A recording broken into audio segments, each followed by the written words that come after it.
서울시의 도시재생 사업에 불똥이 떨어졌습니다. 파리 부동산 대책에 따라 투기 과열지구로 지정된 서울 전역을 도시재생 뉴딜 사업 선정 대상에서 전면 제외하기로 했기 때문이죠.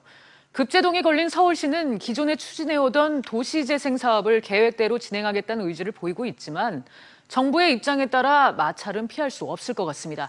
이 상황 송승현 부동산 전문가와 함께 짚어보겠습니다. 전문가님 어서 오세요. 네, 안녕하세요. 네. 이번에 이제 파리 부동산 정책으로 서울 25개 자치구가 투기 과열지구로 지정이 됐고요.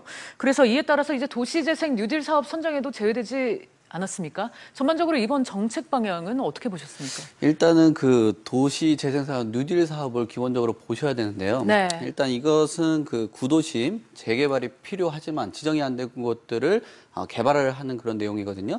그래서 재개발 방식하고는 약간 좀 다른 네. 부분이에요. 그래서 도로라든지 기반 시설이라든지 편의 시설들을 공급하고 이런 식으로 진행을 하는 건데요. 어떻게 보면은 그 4대강이 한 예산이 한 22조라면은 이 뉴딜 정책 같은 경우는 총 50조거든요. 네. 그러니까 금액이 상당히 그 큰 그 사업 중에 하나인데요. 지금 그 주택에 대한 그 안정화를 기본적으로 중심을 두고 있습니다. 그래서 뉴딜 정책보다는 주택의 안정화를 기본적으로 갖고 있는데 가장 큰 문제 중에 하나가 이게 지금 서울을 제외를 하고 추진을 한다는 게 가장 큰 사업이거든요. 그래서 사실 이게 가장 큰 사업 중에 하나가 그 주축이 되는 게 그 서울이 기본적으로 되고 있는데 네. 그것을 배제한다는 게 이게 큰 그 타격이지 않나 그렇게 보고 있습니다. 그래서 지금 계속 이게 뭐 문제점으로 이루어진다면은 그 정부 이내 임기 이내 서울에서도 계속적으로 배제가 되지 않나 그런 우려도 하고 있는 그런 상황이라고 보시면 될 것 같습니다. 그렇군요. 그러니까 뉴딜 정책이라는 게 이제 50조 원의 예산을 가지고 주택 안정화를 목적으로 이제 만들어진 그런 정책인 것이죠. 아니요, 그 뭐 도시 계획보다는 주택 네. 안정화에다가 조금 더 중심을 두는 것 같습니다. 그렇군요. 그러니까 일단은 지금 서울을 제외하고 타 지역 사업은 이제 진행을 한다 이런 말씀이신데 구체적인 지금 현재까지 진행 상황은 어떻습니까? 지금 한 신규 사업지를 110곳 정도 그 선정을 하고 있는 그런 상황인데요. 지금 서울을 비롯해서 세종시라든지 과천이 또 배제가 된 그런 상황입니다. 네. 특히나 이 투기 과열지구가 이제 배제가 된 지역 같은 경우는 뭐 사업지 산정에서 활기를 불어넣을 수도 있겠지만 가장 큰 그 초대형 국책 사업 중에 하나인 곳이기 때문에 이게 그 재정이라든지 이런 부분들이 가장 큰 부분 중에 하나거든요. 네. 근데 사업 계획을 세워놓고 예산 부족이라든지 이런 부분들이 걱정들을 좀 많이 하고 있습니다. 그래서 여러 가지 110개의 사업지 선정이 어떻게 흘러갈지 참 고민 중에 하나인 그런 부분이라고 보시면 될 것 그렇군요. 같습니다. 그러니까 이 110곳에서는 애초에 서울하고 세종, 그다음 과천이 포함돼 있었던 것이죠. 그렇죠, 네. 그렇군요. 그러니까 사실 이제 발표 직후에 비판도 많았고요. 우려의 목소리도 적지는 않았는데 이유는 뭐 따져보면 많겠습니다만 가장 크게 거론되는 게 형평성 문제였잖아요. 그렇죠. 이게 대규모 공적 자금이 들어가다 보니까 네. 형평성이 상당히 그 중요한 부분이라고 하나 보시면 될 것 같습니다. 예산 분배라든지 이런 부분 중에 하나 때문에 서로 간의 이해가 충돌되고 일시적으로 사업이 지연되지 않을까 그런 걱정들도 그렇군요. 좀 많이 하고 있는 네. 상황이거든요. 그래서 뭐 노 단독 주택이라든지 뭐 연립 다세대 같은 경우 사실 이것들이 주택 가격을 주도하지 못했어요. 근데 아파트 가격으로 중심이 됐는데 이런 부분에서 많은 형평성 논란을 좀 갖고 있는 그런 부분이라고 보시면 될 것 같습니다. 그렇군요. 형평성 문제가 여전히 이제 좀 논란이 되고 있는데 관심은 또 서울시 움직임에 쏠리고 있습니다. 정부 정책과 다르게 도시재생 사업을 추진하겠다 이런 입장을 밝혔거든요. 이게 현실적으로 가능한 얘기입니까?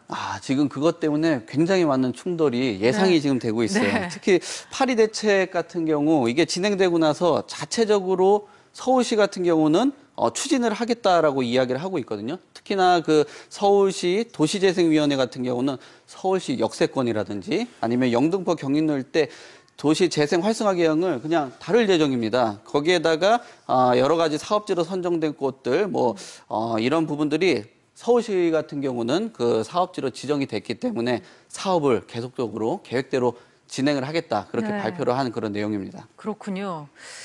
어느 정도 이해도 되는 부분이 이번 대책 발표 후에 도시재생 사업이 언제 재개될지는 안개 속이고요.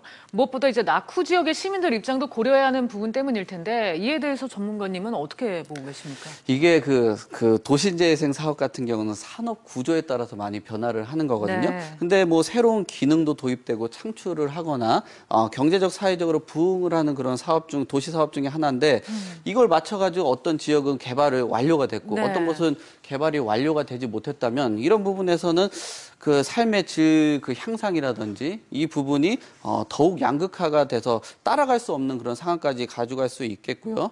또 예산 확보라든지 이런 법적 개선 방안을 모색하지 못한다면은 규모 진행하는 데 있어 가지고 많은 그 차질이 이뤄질 거라고 예상을 하고 있습니다. 그렇다면은 전문가님께서는 기본적으로 서울시 내에서도 도시재생 사업이 예정대로 이루어져야 된다. 그런 입장이신 거죠? 네, 조금 그런 예정과 약간 그 발맞춰 나가는 게 조금 중요할 것 같아요. 너무 그 급진적인 것보다는 단계에 맞게 네, 알겠습니다. 맞춰가는 게 좋을 것 같습니다. 사실 이제 과거 참여정부 때도 보면 부동산 정책이 서울시의 뉴타운 정책하고 마찰을 빚는 경우가 있지 않았습니까?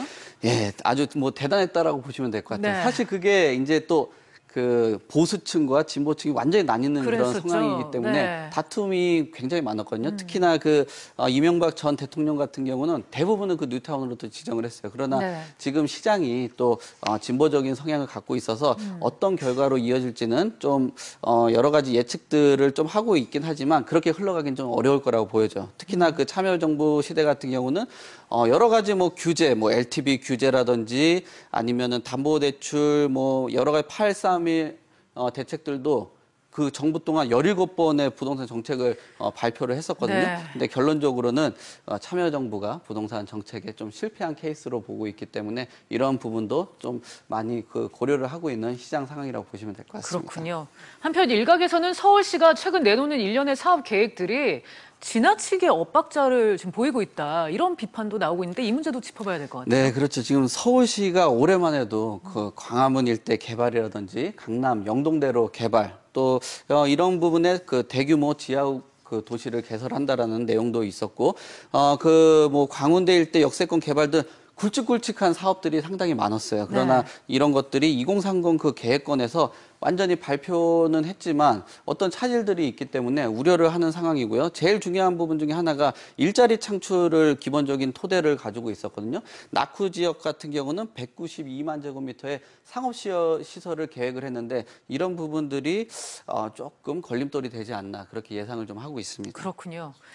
이렇게 이런저런 논란에도 불구하고 정부는 부동산 가격 안정이 우선이란 일관된 입장을 고수하고 있습니다. 서로의 입장이 지금 상충되고 있는데요. 향후 사태가 어떻게 번질지도 궁금한데 전문가님은 어떻게 전망하고 계십니까? 이 도시 재생 뉴지 사업이 가능하려면 보통 한 200만 이상, 300만 이상의 인구수를 가지고 해도 정말 어렵다고 생각을 네. 하고 있습니다. 근데 앞으로 선정될 곳 같은 경우가 그거에 완전히 그 좀 미달되는 경우들이 많거든요. 그래서 지방에 여러 가지 그 공급을 한다고 해도 과연 그게 제대로 진행을 될 수 있을까? 또 특히나 그 지방에서 진행되는 이 사업이 손실이 나지 않을까라는 우려를 좀 하고 있고요. 또 개발을 못했던 지역 같은 경우는 지진이라든지 화재 이런 기반 시설들이 좀 부족하다 보니까 도시 그 안정화에 대해서도 좀 걱정을 하고 있는 그런 상황이라고 보시면 될 것 같습니다.